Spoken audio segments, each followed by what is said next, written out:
Kenny Johnson. Yes. Okay. Oh shit, that's hard. I know it. I love how it doesn't even have my name I know. here. You So still who is can't this? see it. Okay. It's just Token Cherry. Okay. Welcome, Kenny Johnson, to an episode of the Dangerfield podcast, as we will call it for now. And Kenny, you are an artist, a music producer, a bass player and a guitarist first, and a songwriter and everything else that kind of flows into that category. So welcome to this episode, and I would love to just start it off to hear kind of like your whole backstory of how you found music to be, your passion, and then well, I'll ask you some questions Well, uh, I was lucky to be one of the people to say that found me. I was begging for piano lessons when I was maybe 7 or 8. My parents never had to ask me to practice or anything. I kind of fell off of piano, but that set the foundation. And then around 9, I got my first instrument. I got my bass. My brother was playing guitar. It's kind of a typical story. He was playing guitar, can't have two guitars, which is ridiculous, but that's what it was. And so I played bass, turned out to be great. And I was I'm very grateful that I had that early of a start. And then, it just kind of never went away. I think at some point as a teenager, I just made the decision to be like, I'm just going to try to do this if I can, which I didn't even know what that meant. I don't come from an artist family like in any way. So no one no one told me not to, but definitely everybody was like, we don't really know how to help with that. um, I played at some. I think the first place I ever played was church, a typical story, and then yeah, like my first paying gig was in high school. Uh, my brother was a bartender at this local dinner theater in Boulder, in Colorado, and I kind of like begged my way into an audition, and played there 7 days a week or 6 days a week all through senior year of high school and the year after that. So that felt pretty good, honestly. I was like, cool, like you can make money doing this. Apparently, it wasn't much, but it was a lot for a high schooler. So that was where, like, my initial professional thing, and then um, eventually I moved straight to Hollywood, which is ridiculous, also. But I didn't, I was kind of just like, I got to go somewhere. Can't be Colorado, so where's it gonna be? And went out there to go to school at the Musicians Institute, which I went to for like 2 months, and then the instructors there were kind of like, you you might you might be not an ideal kind of person for this. Like they were being really like nice and telling me that, like, essentially it's kind of more for like beginners, I guess. I mean, not that I was like masterful or anything. I mean, I'm still not, but it was just like, you've had a gig already, you're probably like kind of overqualified for this program. So they hired me as a teacher's assistant. So I quit the school, started working at the school, and then, which was great. And that was how I kind of started in LA. And then I started gigging, and was there for about 4 years. Did some touring with some indie bands and stuff like that. But really, I hated LA in general. I hated living there, but the work was good. Um, but eventually, I met someone and went through the whole thing. Got married. I'm divorced now, but she took me to New York. So like at the end of she told me, you're gonna love it there. If you hate it in LA, she also hated it. She's like, you're gonna love it in New York. I'd never been to New York, but we were both like not into LA, and so she was like, you're gonna love it, and she was right about that. Even after we separated, it was like, yeah, like I'm into it. So I stayed there for about 12 years, and yeah, nice, good stint. And then now you find me back here post pandemic, full circle. So what? what were the indie bands, if you can remember them off the top of your head, that you played with in California? Sure. I mean, well, I say indie, but basically what that means is just, anything but major label. Um, in terms of people I toured with, so it doesn't mean definitely no one would know who these people are. There was this one guy named Ziv, who I toured with for a while. He was from LA, but he was Israeli, and he played piano. At the time, it was like Coldplay and Keen were like really big. These piano-driven bands. So we were this like piano-driven rock trio, and I mean we were playing big shows. I think this guy was just like a good promoter. He was good on the phone and got us into like big state fairs, and we were playing like right before or after these bands that were way outside of our like what we should have been doing. You're like opening for big bands, essentially, or is that? Yeah, yeah. I mean, or I wouldn't even necessarily say opening as much as just like on the same bill right before, because that's kind of how these like we were playing colleges and state fairs. So a lot of times they'll just book like one high dollar thing and one lower thing, or something like that. But it wasn't necessarily like we were like opening for them. It was still just crazy because this guy had no real fan base to speak of. I think he was just good at doing that. uh, Songs, or was it covers, or it was all original. Yeah, all original. very So that was my initial touring. That was that sort of like, I guess, what I imagine to be somewhat stereotypical indie touring, where we were like all sleeping in the same bed sometimes, or like, you know, like the van was completely full of gear, so we could literally couldn't fit anyone but the three of us in this like airport van that he bought, like it was really janky and something I would never think about doing these days, experience. Never again. Yeah, I guess I actually have kind of a lot of those where it's like glad I did it, but no thanks anymore. Um, you know, um, that was just that kind of like early 20s, let's go for it type of thing where I was just like, yeah, why not? I mean, what else am I? Let me get me out of here. Yeah, yeah.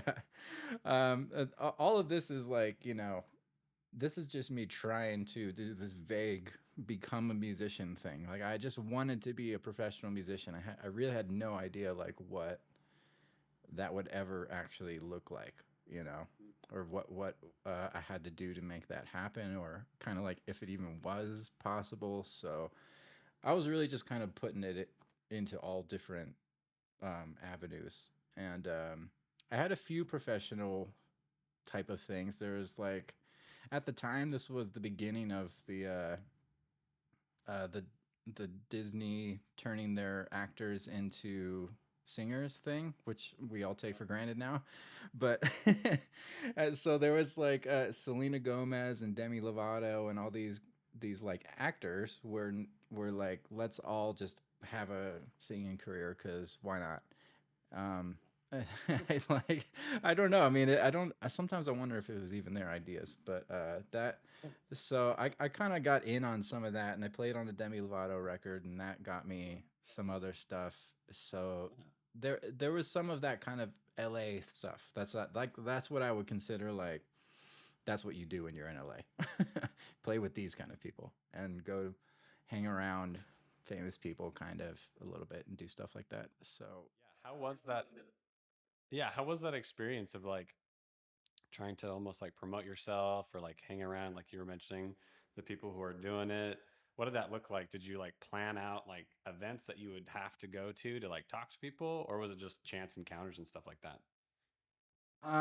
yeah, definitely never planned anything. I think I was lucky enough to just sort of like be I don't know, get in through what I would consider to be kind of like classic standard auditions, which also is something that really doesn't happen much in the music business in my experience. But I think because LA people a lot of times are coming from more of a film TV perspective, they still have they think of like maybe that's how you do it, or I don't know. That was just like that was the only times I ever was like, show up here.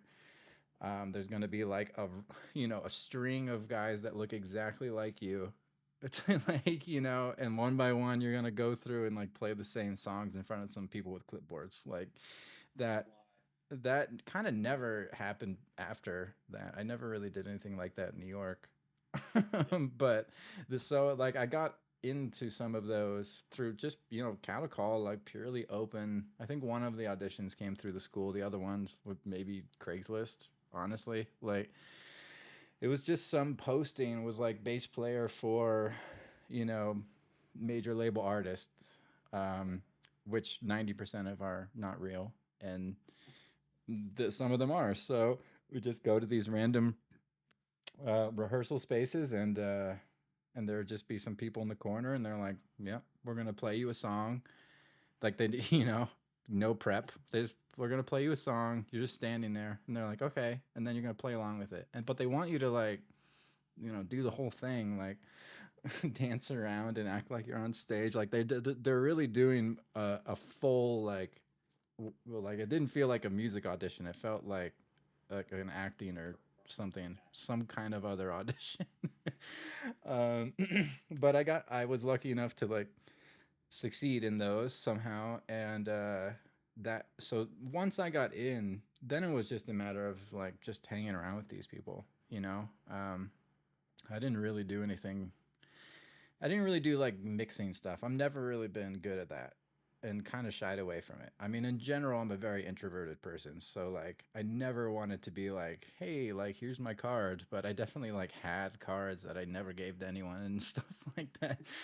I just I just kind of hung around, and like I think people just kind of heard good things enough that the ball got rolling, which is really at the end of the day, like for players, not for artists. Like that's kind of the only way. Yeah. Is to have kind of a good repetition, or I'm sorry, reputation, and hanging around those people. That makes sense. I really like that because that's like it's very authentic. You know what I mean? It's not like a yeah, I just went from to producer or whatever, and just like or like band to band. Hey, do you have a space? It's like no, I literally was just doing it, waiting for someone to like pick me up and stuff, and you got it going, which is I mean, yeah, I probably could have been proactive. Like, there's definitely LA people who are like, that's all they do. They're just trying to hustle and probably are working more than I was. Like, it can pay off, but I was always just like, I don't really know like where to even go to talk to these people or like how that works. So I just went to auditions when I could, and like jam sessions and stuff like that. But once I met just a few core people, then essentially that kind of branched out into um, meeting all the other people that I needed to like kind of stay afloat at the time. So it seemed good to me. I was always just like overwhelmed with the whole LA thing. Like probably the whole time I was there, it's just like this is not my world at all. You know, um, like there was a lot of stories that were kind of like LA stories that when I look back now, I'm like, cool. I'm glad I did that, but also like that's not something I would ever do. Like that's ridiculous. I was just like trying to hang, trying to fit in. It was all for the sake of just this general like becoming a professional musician. It was all like, oh yeah, I don't really want to do that, but okay, as long if it means I can do it, then sure. so the 12 years that you spent in New York, what was the music scene there? Were you playing much? Was it the same like starting from scratch? How did that work? Yeah, yeah, starting from scratch for sure. Um, the, I don't think there was any real connections that transferred over there.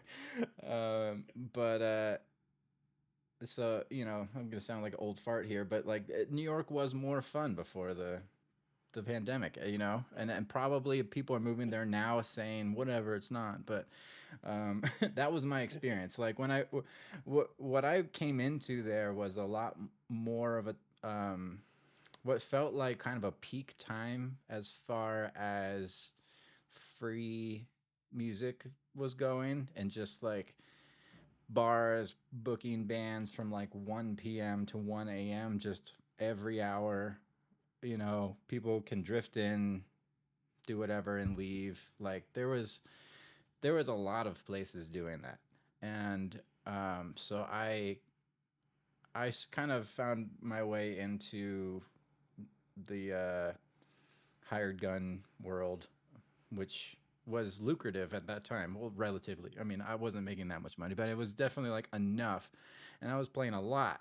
you know, this was back when people would just kind of be like, yeah, I don't really know what we're doing. We're just a band, and we're just gonna go play like some random places around town. There was, I did a lot of that, and we play at 2 p.m. for like 4 people. Everyone in the band would get $50 that came out of the artist's pocket. They didn't make any money. Like, I think those shows still happen for sure, but like that point in New York when I moved there was like there was a ton of that happening.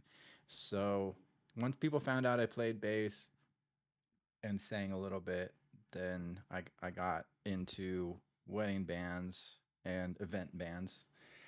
And then once people found out I could read, I got into theater stuff, which hadn't really been a thing Yeah, that sounds in different. LA. What is And so, I mean, the theater world is like, even though that was my first gig, and like became many other gigs for me, well, like I've never personally been a theater fan. Like I don't really like consume theater. I love it. Yeah. Shame on you, no? Like I don't like go. I like I've had a lot of great times, yeah, at like Broadway shows, and I can get into it, but like I never like specifically targeted that. But the aspect that I did like about it was that it's like one of the last places where there's still sort of this like utilitarian worker vibe about all the artists that I kind of liked, actually. Um, it's not necessarily about free expression as much as can you do this the same every night. And I was getting plenty of free expression, so it was nice to be like, we're gonna do this show. It's gonna be these times. If you show up to theater at this time, you play for 2 hours, you leave. Like you just read the notes the same way every time. Something about that was like kind of satisfying to me, and I found that that might be an advantage to me because that turns off so many other musicians.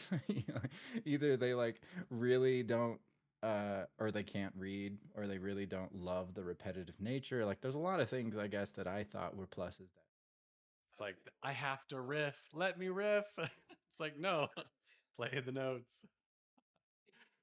that is a real thing. Like so much of it is just like, yeah, you're not supposed to. I mean, it's the orchestra mentality. You're not supposed to put your individuality into it. Is you're not supposed to stick out. You're supposed to be part of the ensemble and do it all the same every night, so that it's predictable and consistent for the singers and stuff. And like I had never really practiced that, I guess, individually, but doing that practice with theater, I always felt like this is a good, like it agrees with my brain. So I found that once I started getting those gigs, and once people started meeting me, it definitely like that kind of snowballed a little bit.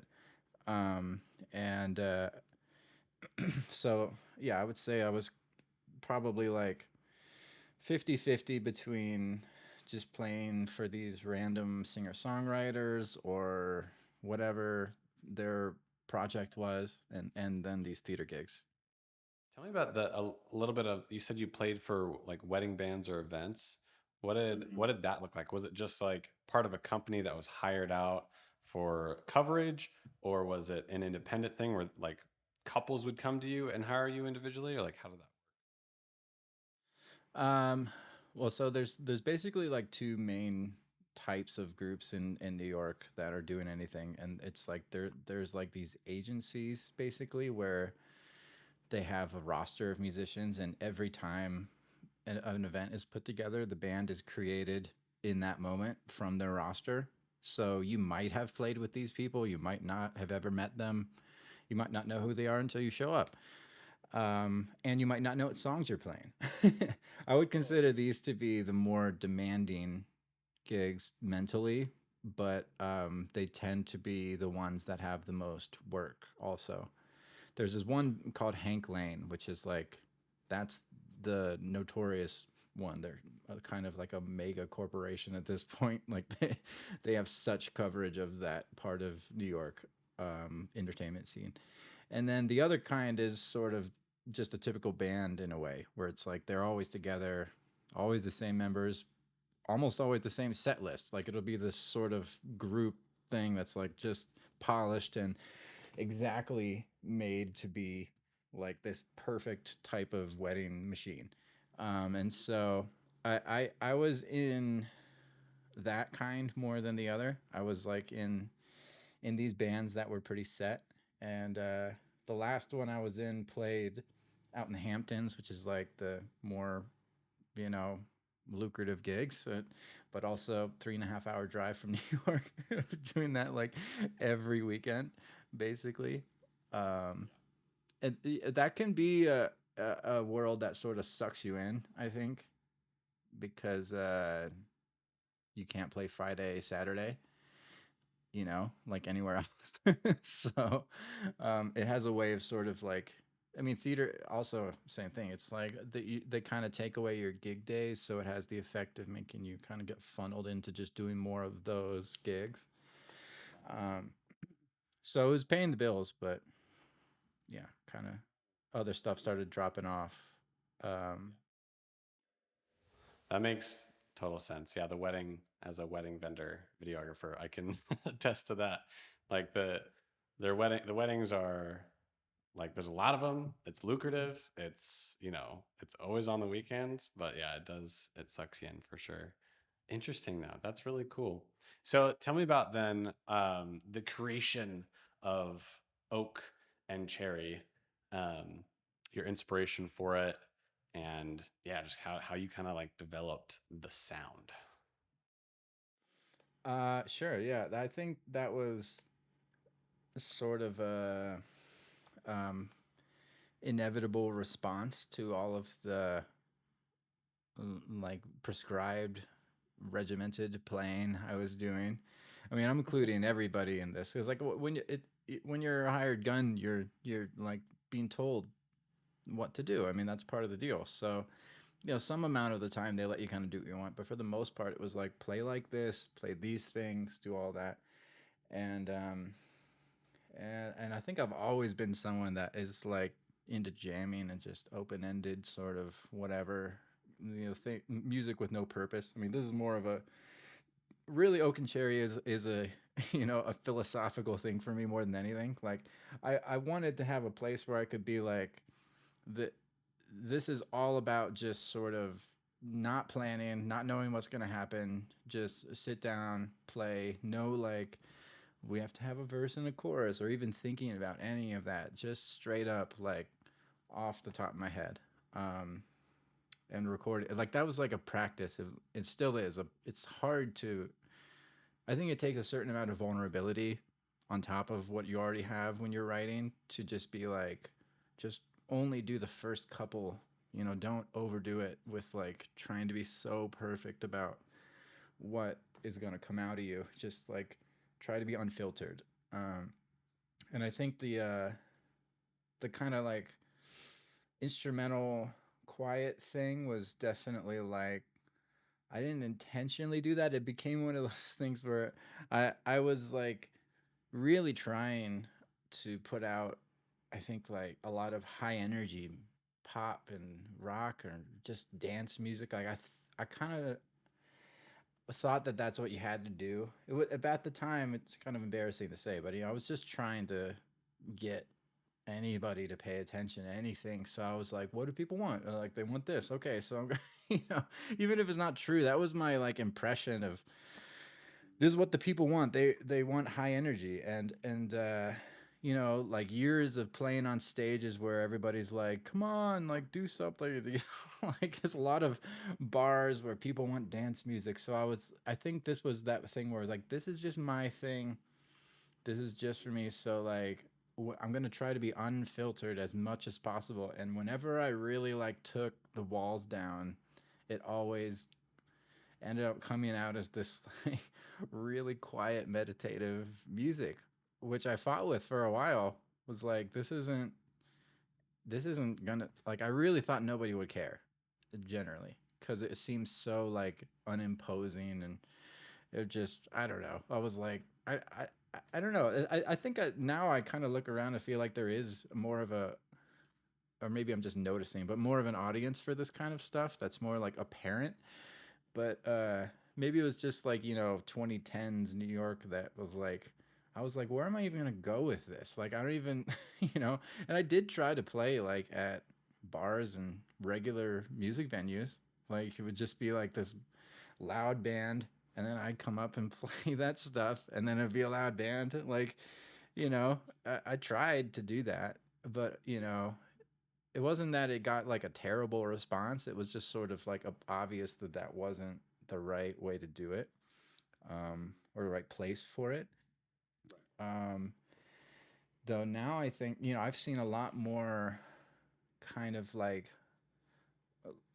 low light, quiet listening environment kind of ambient shows that like this seemed like exactly the kind of place that I would do that kind of stuff, but I just wasn't a part of that at the time. So that really, like, there was years where I just all it was just me writing these songs, putting them out on like SoundCloud, and not ever doing anything else. Um, but it was always on the side. Like, I never went full on into it. Um, and I think the before coming back to it, now that I have, like I was saying, I have more time and energy to do kind of what I want now. Before that, though, it kind of ramped up to a point where I was like being told that probably this would be good for film, which is like, uh, again, like, seems obvious, but I was just like, okay, cool. Like, I don't know. I didn't know who or what would be into this kind of thing. So I was like, yeah, I guess that makes sense. And I did some indie films for some friends that I don't know if are publicly available or not, but they went to festivals and did things, and it was like, yeah, this seems like a cool thing to do. And that kind of like, it just never took up all of my time. It never got to that point because I was doing too many weddings or whatever else. But the most traction I've ever got was from Artlist. So like, I still get. I mean, luckily, like, they're. I don't. It's really amazing. They just keep promoting me. I don't know. They have their own algorithm or whatever. So these like 10 songs I gave them, 5 years ago, are like still. I still getting messages, and they're still going. Yeah, I mean, I can tell that it's like doing well. And like what I was saying to you before we started recording is like that's how I found you was like I was looking for stuff. I was like, I have to fit a certain vibe. And boom, here's Oak and Cherry. I'm like, wait, oh my gosh, this is perfect. So definitely something that like fits into film. And I can see, like you were saying too, that kind of like I don't even know if it's a speakeasy, like like that laid back vibe. If you do want to play like live music type of scenario, that would definitely be where I would think it would fit in that quieter venue that people come to just have, martinis and talk and stuff like that. So it's definitely, I feel like, a higher end type of music. Not something that's loud and like in your face on stage, but definitely something like that. I don't know how to describe it exactly, but I love it. I love your art so much, and I really think, if you have time, you should keep doing it, dude. Like, keep making music. Well, yeah, so that's I guess the, happy end of the story here is that, like, you know, for a lot of reasons it kind of took side, uh, you know, or it wasn't my main priority or even anything. I mean, I really, like, long story short, the past 5 years I took significant breaks from music and art in general. It's just mental health was not great, and music world was not something I wanted to think about.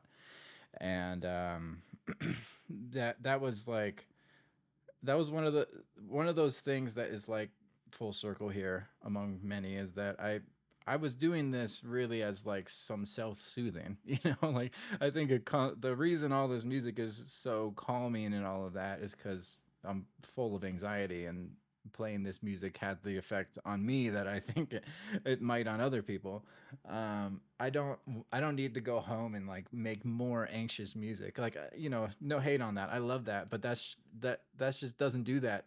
It doesn't make me more relaxed. So like when I get out of my own way, like that's the effect it has on me. And so I came back around to it in that way, which is like that's still what it does. But now I'm a bit more conscious of the fact that it can have that effect on other people. And so I love that it's been used in um, wedding videos and things that should be evoking, I would hope, a sort of positive, loving type of vibe, because that is definitely like it wasn't. I wouldn't say it was intentional, but like I'm trying to definitely just like feel good, and when I'm playing that, like it has been a somewhat selfish act, but make me feel good. But I like when I'm sort of told, whether I liked it or not, that other people are also feeling that. Meaning like I'm not going out and looking for that affirmation, but it definitely feels good when I get told that other people also feel that way.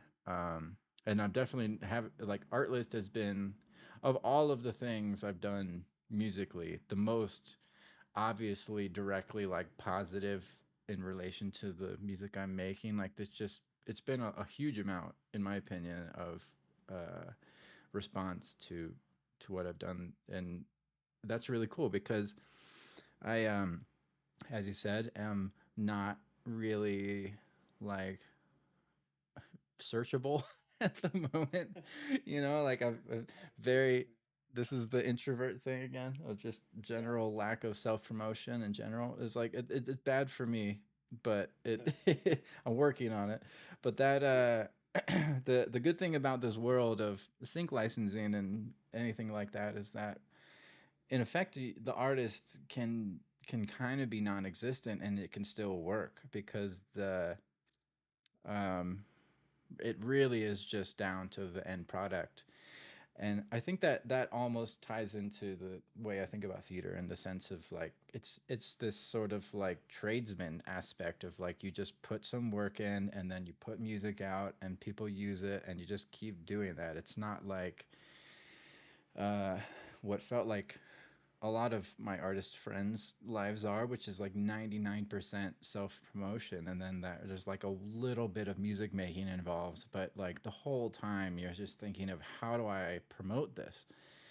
How do I get people to care about this? And that's something that I really don't have a lot of talent or energy for. So I think in this world, um, in the sync world,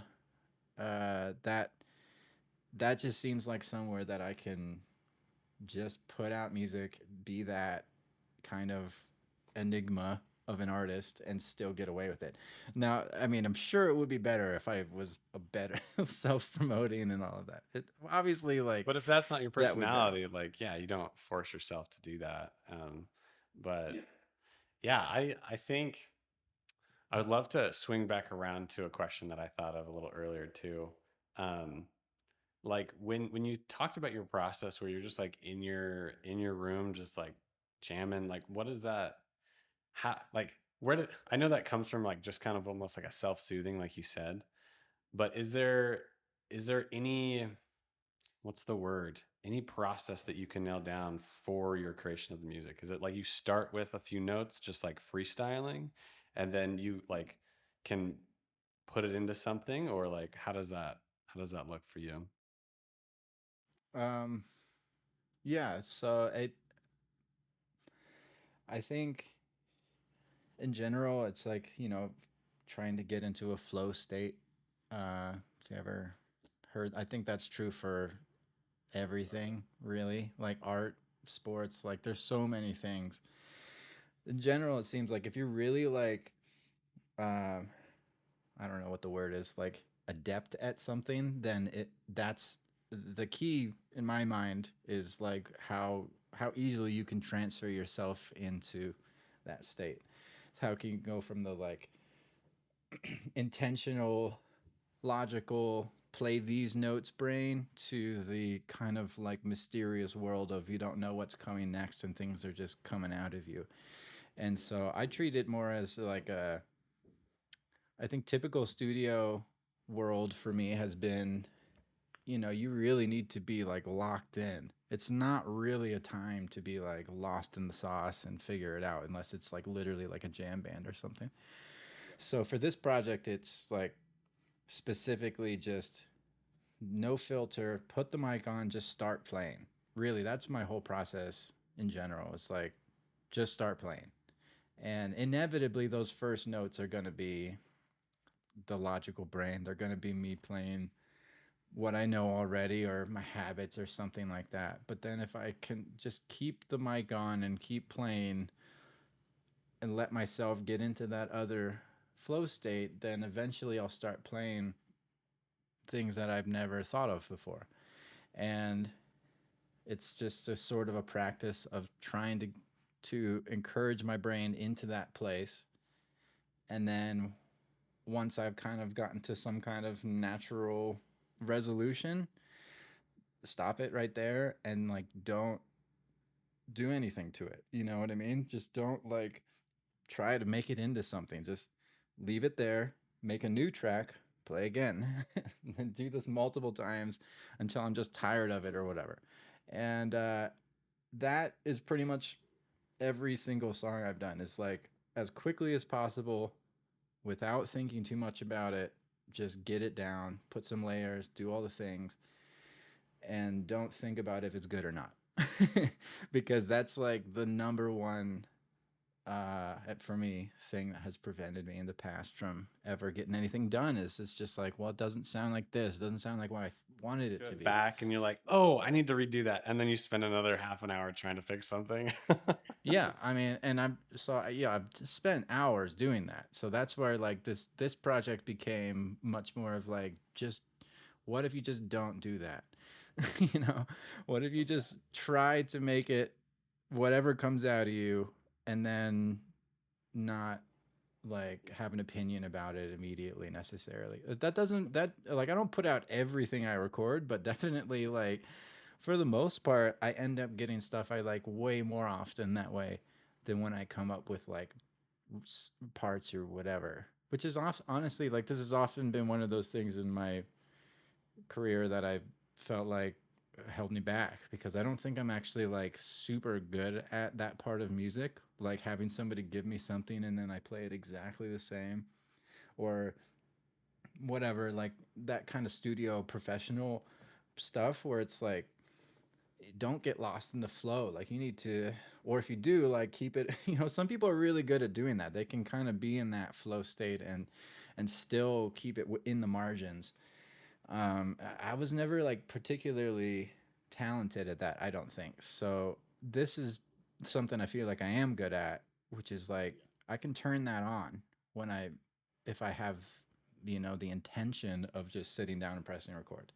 So it's become mostly just like a all right, instead of like really literally doing what I would always do. This is the at the end of the day, this is where it came from. It's like this is what I would do anyway. I would just come home and just start playing. There was no intention to get into a flow state or whatever, but that's what I would do. Just sit there and kind of drift, play for a long time and then be like, cool. That was just my like daily activity. Um and eventually it was like what it's scary, but what if I just recorded that and put it out, you know? Um, so the initial stuff was great in terms of like recording it, but it took me forever to get to a point where I could put that music out. How long do you think it took you for like one song approximately?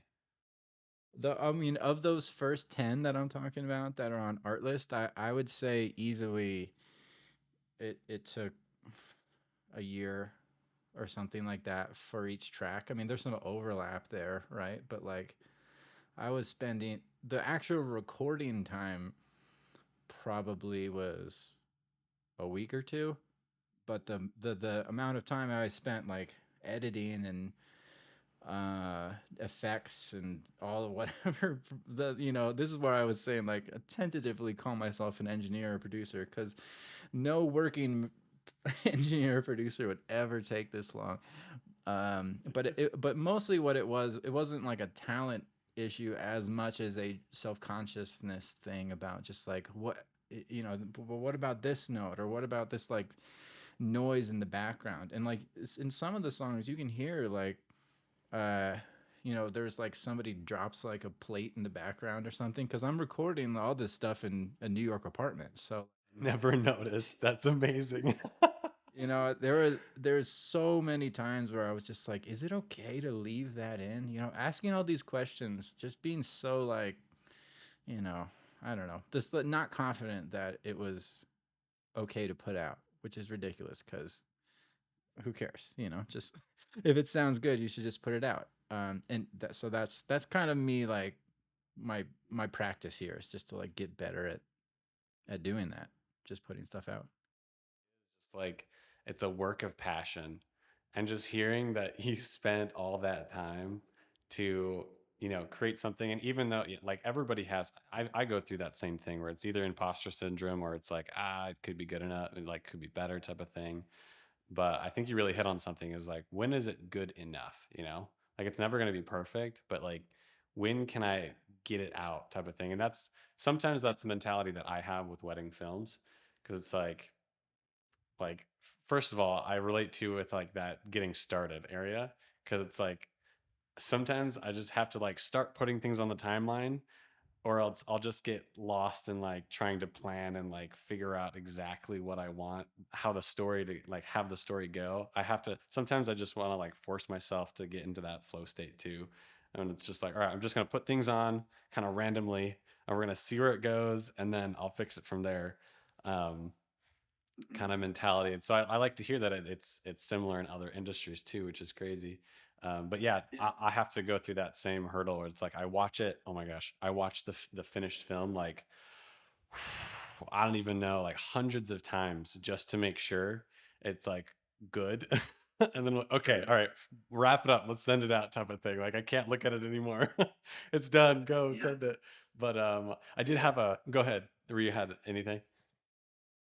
Oh, well, I was just gonna say, I think I think it does apply to many things in life. That's part of why I was like saying this is, I don't want to be so like uppity about it, but like it is so personal to me because it is like it's become retroactively clear to me that I am like processing a lot when I write this stuff and go through it, and I think like everyone is when they're doing art. I think that's actually like the nature of art. You're like it's not just the thing you're making. It's you're putting you into it. You're going through some stuff at the time or whatever. Like it's gonna be in there, even if you're making something for somebody else or whatever. And and like it can be really really scary, but it's like that's pretty much always the best stuff when it's scary. And there's a couple like truisms that have come out of this process that are like well, that's one of them. The other is that like basically those first few decisions you make when you are making artistic calls like that's the call. You already did it. Everything you do after that is going to be you having opinions about yourself or it's your ego or some kind of other thing that's influencing, but your actual feelings, you already did it. You probably did it initially. It's like that study where it's like when you're on a test and you're doing a test, it's like usually the first answer that you do is right. And then if you go back and erase it and try and like fix it, it's like that's probably gonna be wrong, like most of the time. Yeah. And so it's tough when in the art world because there is no right answer. But if I had to say, the more correct it would probably be the more genuine. If there is a correct, it's usually the whatever's the most genuine, and that usually comes right at the beginning, and then you start thinking about what just happened, and that's the stuff that is not as genuine, and everybody else can tell that, which is so one of the most annoying things. Like, you don't know, or you could if you got out of your own way, but most people can't. So, but everyone else knows immediately. Like, that's not as cool, or whatever word they want to use, as that other thing. Like, if you show them, I've had this experience, especially with like producing for other people, which I've not done a ton of, but I like it when they give me their songs, and then I kind of like play. They'll say, just put some guitar and bass and whatever else you feel like you can figure out and put that on there. That, like, whenever I spend more than the minimum amount of time on it, it always ends up being too much. They're always like, I don't know, there's just something about it. And then I'm like, well, I can send you this stuff the first takes, but like they seem kind of like weird and messy to me. And they always like those better. Wait, that's so cool. Oh my God. There's there's so many things like that Yeah. it's just like, I don't know, people just have a sense. They can tell when you're trying versus when it's just coming out of you. So, that's what, at the end of the day, like, my goal in all of art, is to like do that 100% of the time. Is like, as close as I can, just only do the genuine takes, and then just stop.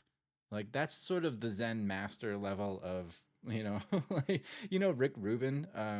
He's like a big proponent of this kind of, you need to try really hard, but that doesn't mean trying a million takes. Like, trying really hard to make music can sound like trying really hard. Like, so what you need to do is just like try, in terms of put yourself in the studio, get set all the things up. Like, that takes trying.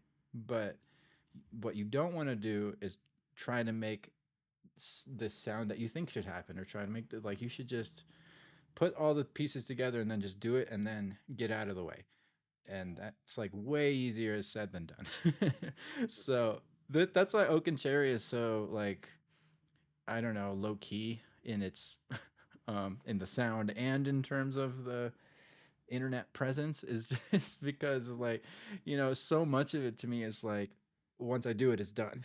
And like, it's hard for me to connect the dots in terms of having like a finished product, and do that whole thing, and have promote it, because it's like, it's really mostly just like a practice for me to get these things going.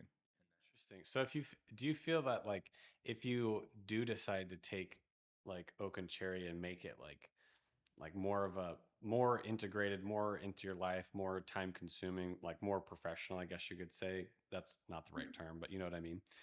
Do you think that would take away that, like, like some of why you make it, or like some of the feeling of it? Does that make sense? Like, you might overthink it because you're like, oh, now I'm actually like really caring. Like, it's not just authentic. Like, you're overthinking it. Does that make sense? Is that, I don't know where there's a Yeah, question. There's a question somewhere. yeah, no, I think I know what you mean. That is probably a big part of why I've been careful about it. Yeah. Um, and because, like, I can totally see a world where potentially someone like you would call me and be like, "All right, can you curate something for this specifically?" And while, like, on paper that sounds like a good thing, I would have to, like, sort of rethink how I approach this. Even though ideally what I would do is just be like, sure, you get what you get, in the sense of like, I'm just gonna kind of let this flow state happen. I'm gonna record, and then there you go. But like, the minute I turn on this is for something. This is, someone's waiting for this or whatever, like that. Yeah, I have been, I guess, like, a little tentative about it. But on the other hand, it's sort of like, I think I can always keep that. That's where I am now. I think a lot of what I'm responding to in that kind of feeling is like from my previous professional career, where it all seemed like so important, and you know, it was kind of life or death in the sense of like I have to make money, like this has to work, all these kind of things that like none of that is good for creative stuff in my opinion. Now things are different, you know, because now it's I have much more confidence that like I can just put this music out, and regardless of if I'm doing stuff for other people or whatever, like this can always just be what it is, and it doesn't have to like there's no like yeah, I like it's not like it has to work. I think is that's stuff I'm trying to avoid. That's what happens when you start like making a professional. It's like that's why you're gonna watch your videos 100 times before you put them out. It's like someone's gonna pay you for this. You want to make sure it's perfect, and like what I'm doing is like specifically trying to not care whether or not it's perfect. You know what I mean? Because that's like exactly the other world. Yeah. It's interesting because that's a similar advice that I've received and I've given to other filmmakers is like if you're like if you're feeling uptight about the market or about like the art that you're creating, be like go get a part-time job or go do something that has nothing to do with the art that you're creating, so it takes the financial pressure off of it and you can actually be more creative and have like that, you be able to make, make moves that you wouldn't actually usually make or do things that you wouldn't actually do that are going to help you in the long run because it's creating this like unique voice, unique presence on the internet because you don't have that pressure. There's some people that I've talked to that have like 50,000 followers on Instagram and they're killing it, but they're like they have to overthink like every little decision about their business because it's like, okay, is this gonna net me another 100,000 followers or is this gonna make me lose? Like they have to measure things. So I definitely admire that of just like keeping it simple art that comes from the heart. So that's really cool. Yeah. Yeah. I mean, I honestly like obviously it's mixed coming from a full-time professional artist world to somebody who has like a regular job and all of that, but at the end of the day, like it has allowed me to rediscover music. I mean, there's definitely a like compromise for making your passion into your moneymaker. Like that's a pretty well trodden thing. Like people know that, but it is it at the end of the day, it's like I think it's very specific to what you're doing and how your personality is and stuff like that. How that's going to work out for you. But what I found was like when I was doing music adjacent things or like things that are like almost what I wanted to do, that was actually worse than doing something that was like the complete opposite. You know, as far as like a moneymaker. Because I just found myself doing like, you know, playing all these songs and doing all these things every day, spending all these hours where it's like, yeah, I am playing for a living, but like I'm not doing any of what I want to be doing. I like the only box I'm checking is I'm playing music, but other than that, kind of not getting anything out of this that I want. Um, so I would think I would might actually just want a job, which was like a weird place to end up at. Like, I never thought I would say that, but then now on the other side of it, it's like really nice for me to be able to only make the music I want to make, and at the end of the day, like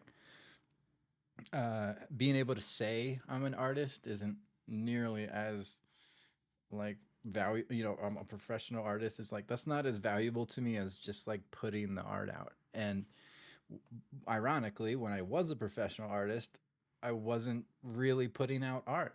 You know, I was like barely putting out any of this kind of music or anything. I was just slaving away, is what it felt like. So I would like to try to come around to, or that's what I'm doing now. I'm coming around to being an artist just as a, I don't know, as an inconsequential part of my life, maybe, with the hopes, of course, that it goes places, but it doesn't have to. And I've just felt like that in general is probably a better way to do things. Like, the minute you want something like really badly and like that's all that you need, like it has the effect of making people seem to not care as much, and when you don't need it to work, like people seem to care more, and that's what's happening currently. So I'm trying to lean into that. Yeah. Well, that's awesome. I did have another question. I don't really have to include this in the podcast if you don't want to, but I'm really curious.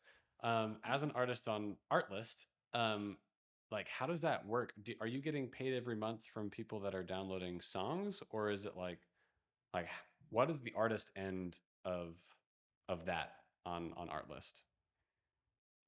So yeah, they have a what I mean, I'm relatively new to that world even now, but they are somewhat controversial in the way that they do this, because no one else had really done this before them. But they're a subscription model that gives unlimited downloads to their users, and then they basically basically what they do is they have like the total number of downloads that happen for that year. So you get paid yearly, not monthly, which is not uncommon for sync licensing, actually. Yeah. Sometimes you get paid way, way further away. So that's not the weird part. But they they take all of the downloads, like the total number of clicks that has happened over the year, and they use that to divide up the total amount of money they've made for the year. So if you if you've had your song downloaded thousands of times and they've made a certain amount of money, you're gonna get that amount of money. If they've made less, you're gonna get less. So it's like it is dependent on how popular you are, but it's also dependent on how popular the site is as a whole. Um, which I think the people that don't like that are coming from a time where it was not uncommon to make tons of money from this world of sync licensing. Like I know people still do. Like it's technically possible, but I think there used to be a bit more money going around in that world, and so like the idea of unlimited downloads and whatever being split like that is kind of like, I think people are saying like, you should make more for your money, and like, at the end of the day, yes, sure, like we should all, Spotify should pay more, Artlist should pay more, what, like, sure, everyone should pay more, but from my perspective, as somebody who spent a lot of time promoting unsuccessfully my own stuff and just trying to get people to shows and all this stuff, like the process with Artlist was literally like, I send them my music, they said yes, that was it. There's no, I don't have to do anything, and I get money from them every year, like that's true passive income.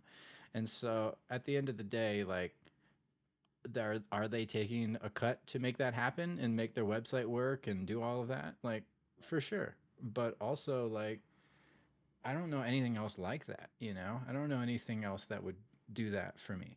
So, um, the other side of sync licensing is where it's exclusive. So this is, Artlist is non-exclusive, meaning like I can give it to anyone else. Um, and exclusive tends to pay more, and that's what I was kind of getting at initially, where I was saying like, what I'd like to work into is a place where I am sort of like in a relationship with a small company or a couple of people, and they give me like direct sort of, can you make this for this type of thing. And that's, Artlist is very hands off, and in that world, like, the money is way higher, but like it happens way less often. Whereas with Artlist, it's like the money's lower, but it's just sort of always happening to some degree. Some people are always messing with that or downloading it. So you got to be kind of like strategic, it sounds like, with like, because you're not in a contract with Artlist for like all your music, right? It's only what you actually upload to Artlist, correct? Yeah, yeah. And even then, it's non-exclusive. So the So like I can sell it to On other. other sites? Yes, I can sell it to other sites and do the same exact thing, which is, that's not uncommon. That's like, I think a lot of people that do this for a living, that there are people that just do this, but that's, maybe this is part of like the whole thing that got me kind of excited too, to be like, maybe I could actually do this. Is like, you go to these sites like Artlist, and there's artists that look just like me, and but they're just like, when I say faceless, I mean completely faceless, as in like they do not exist. And but you'll see the same artist on like Audio Jungle or whatever, like all of these different websites, the exact songs, and they're just putting them everywhere, and they're making multiple artists. They're just like, what about this artist and this way? Like, it's like a machine. This is like it's fully possible to like live in that world, make money, have that be your thing, and have no one ever know who you are in any way. Like, have it not tied to yourself. And there's a certain part of that still is like kind of attractive to me. I'm not like that. I don't want to necessarily keep it disconnected from me like that, but I just love the idea that it doesn't have to be about your self promotion. It can literally be like the closest there is to a meritocracy in music, where it's just, if it's good, people will download it, you'll make money. That's the end of it. you know? You could even have like a, I'm just thinking out loud. You could even have like a private like artist thing where it's like no, like a faceless one, right? Nobody knows who you are, and then like one that's like your brand, right? So your face is connected to it, and you can just like maybe like test music that you're kind of like, ooh, that's kind of out there with like your faceless one, and then like your other one's just like the consistent. This is like, I don't know, just throwing it out there. Different strategies and things you could do to work the business. Yeah, I mean, at the end of the day, that's essentially like the first step. What you described is what Oak and Cherry is. It's like, there was like me trying to be, at some point in my life, it was like somewhat traditional singer songwriter, kind of just taking pictures of me with the guitar and playing shows, and where I was singing and playing some songs, and doing all that. And then Oak and Cherry was this like, what if I just put this out and no one know it's not me? It's just Oak and Cherry. It's faceless. Like, there's never any pictures of me associated with it, really. Like, it felt freeing to be like, yeah, I could just try out all this music over here, without anyone really knowing who or why. I think there is a certain part of that I do like, kind of like. you know, there's some artists that have uh have that kind of mystique about them, where it's like, what is this? It's like, is this one person? Is this multiple people? Like, what is this? Was it? Was it? Are they called Marshmallow? It's like that, the guy with the helmet. Yeah, yeah, and he just finally takes it off after like years, and it's like, oh my god. And he was, yeah, he was anonymous for a very long time. So it's very Yeah, like, and it's kind of a tried and true method for artists, but it is still something that I think takes like a certain leap, that it feels weird as like a normal person, where you're like in the world of music and all your friends know you, and then you just come out with like a mask on and you call yourself Marshmallow. Like, it takes a certain amount of, you have to be kind of brave to just be like, I mean, it's ridiculous, but that, at the end of the day, is sort of like what you're doing as an artist. Is like, it takes a certain amount of vision, or just chance, or like, maybe this will be stupid. um and so like, yeah, I've struggled with, like, what does it even look like, this artist, because it's not me.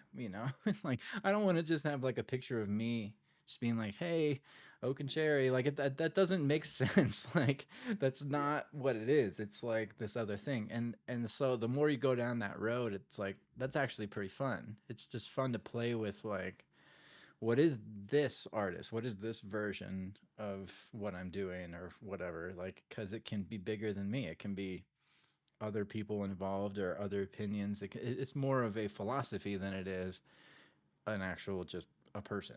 And I think that's like what I'm getting out of doing this project. That's awesome.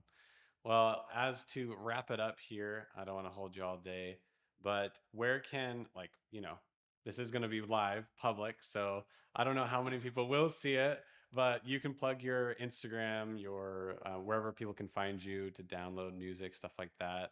And I'll definitely be sure to keep that in the show notes as well. Um, Well, we mentioned Artlist plenty. I think that people, I love for anyone who wants to use my music to go there, but also my Bandcamp, Oak and Cherry, on Bandcamp is definitely like the most direct method if you want to like buy my stuff or message me or do whatever. I mean, I'm trying to get the Instagram going. I'm working on these visuals that are like probably way more complicated than they need to be. That it's taking forever. just use AI now. Well, yeah, I know that you say that. I mean, no, I love this stuff, but like, there's this program called Touch Designer that is like made for uh, basically making audio reactive visuals, and they use them in like art exhibits and stuff like that.